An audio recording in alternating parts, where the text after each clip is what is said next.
Hari ini terus bergema. Deddy Mulyadi, Gubernur Jawa Barat atau KDM, itu adalah gubernur yang lebih bekerja untuk kepentingan konten dibanding kerja nyata melayani rakyat. Gubernur yang membangun pencitraan untuk kepentingan politik dirinya dan masa depan politiknya.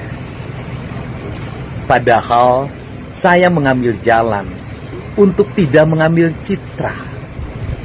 Bersikap mengambil jalan tengah dalam UMK dan UMSK sesungguhnya sikap yang sangat beresiko, karena saya pasti dicaci maki, saya pasti dibenci, didemo dalam saban waktu, umpatan terus bergemuruh dari mulai Gubernur Tai dan gubernur yang lainnya.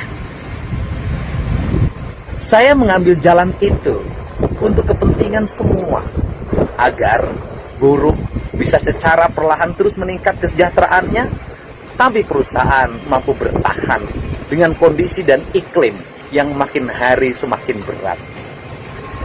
Saya punya pengalaman saat jadi bupati, dulu pernah menetapkan upah bertingkat, yaitu UMSK, dari mulai upah tertinggi di sektor otomotif sampai upah yang paling rendah di sektor tekstil.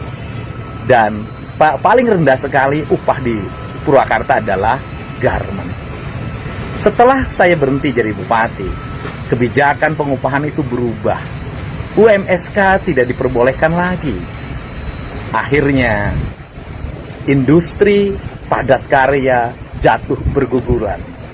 Dari mulai Starpia, Enstrand, Dada, Iljinsun Garment, dan berbagai industri lainnya, dan mungkin terjadi di seluruh wilayah Jawa Barat. Saya menyaksikan buruh-buruh menjerit dan menangis, hidup tanpa pesangon. Saya menyaksikan buruh penjual besi untuk menyambung kehidupannya karena mereka kehilangan pekerjaan. Maka jalan ini saya ambil untuk kepentingan semua.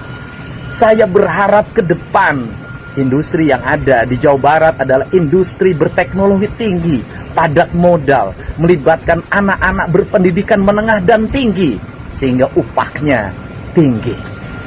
Tetapi pada faktanya, kita masih berhadapan dengan saudara-saudara kita yang ngantri untuk mendapat pekerjaan. Saudara-saudara kita yang berpendidikan SMP harus mendapat pekerjaan. Dan akhirnya upahnya berbeda antara yang padat modal dengan padat karya. Untuk itu, saya mengambil resiko ini. Saya merelakan diri saya dicaci maki. Saya merelakan diri saya dalam setiap hari, setiap detik dibahas secara terus-menerus dengan berbagai tuduhan. Dibanding saya mengambil jalan citra hanya untuk kepentingan diri saya sendiri.